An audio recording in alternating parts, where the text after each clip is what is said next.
One day I woke up and I decided it is time to become a man.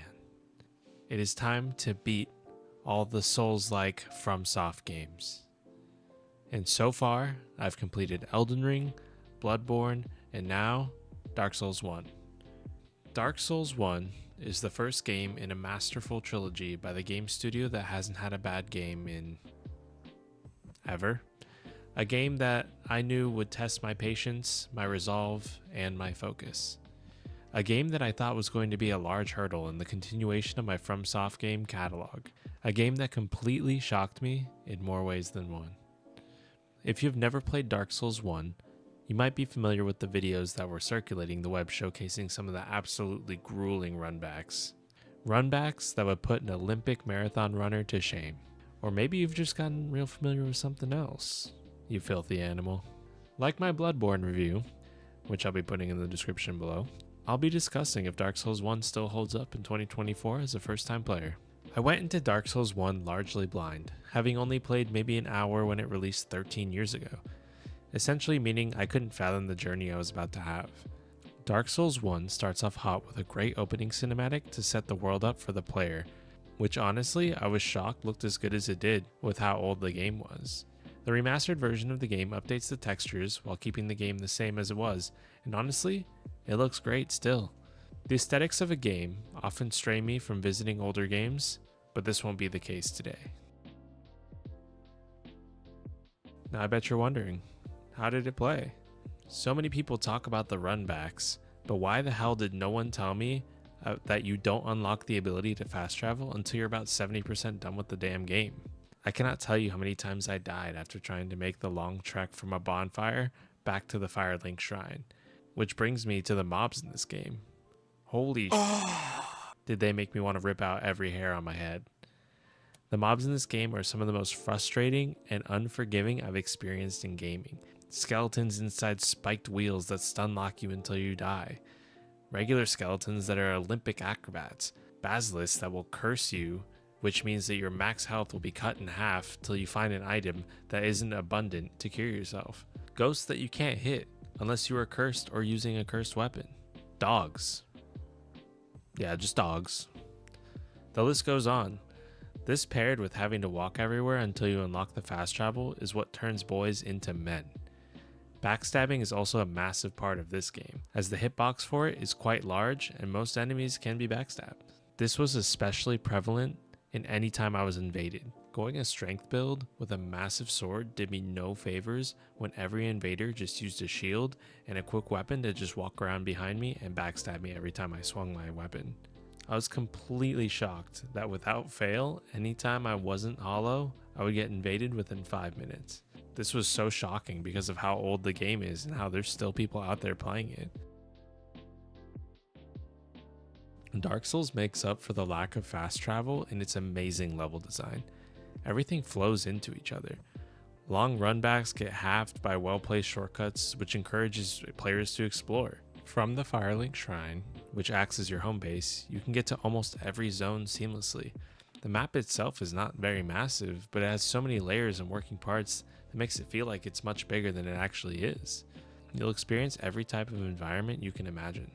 Sprawling castles, lush forests, winter wonderlands. The list goes on. The best part is that since you have access to so many zones from the very beginning, first playthroughs can vary largely from player to player.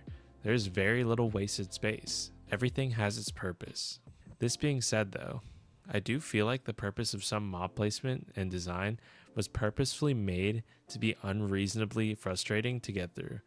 Notably the knights with bows shooting you on the very thin ledge in Anor Londo. This part alone added a lot of time to my playthrough because you have such a far run, and with a big sword, it's so difficult to get around that corner.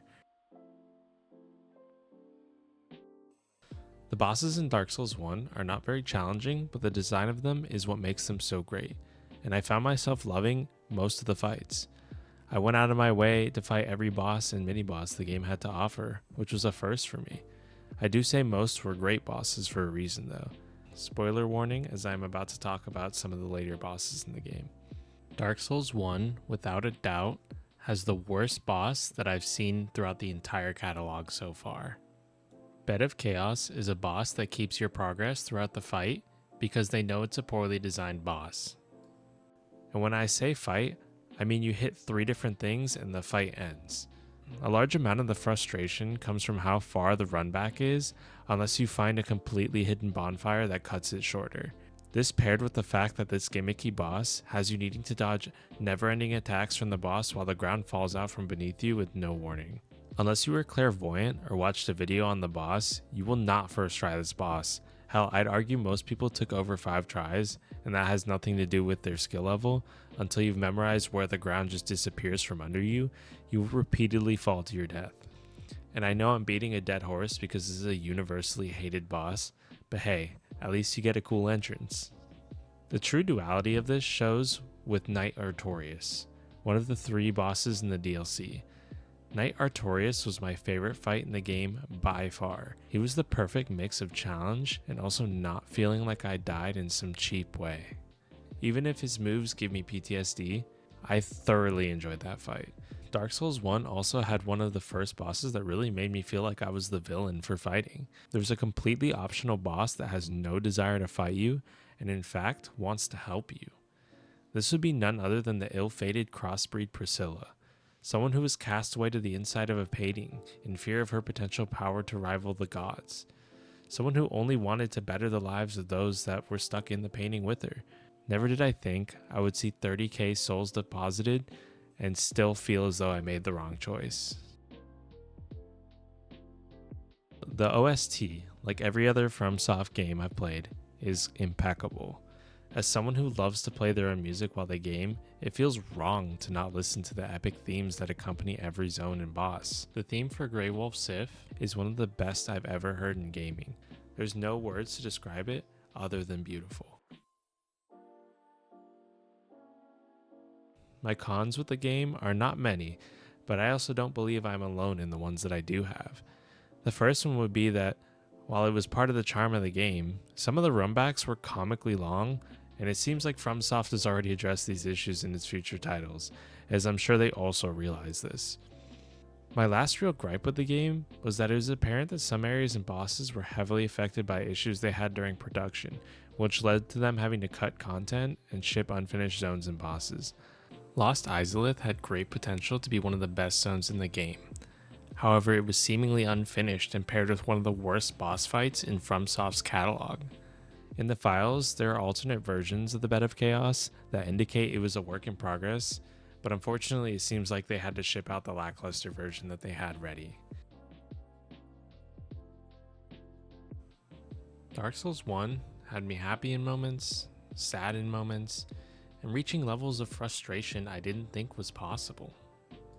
And despite the very difficult moments in the game, I find myself looking back at the journey so fondly.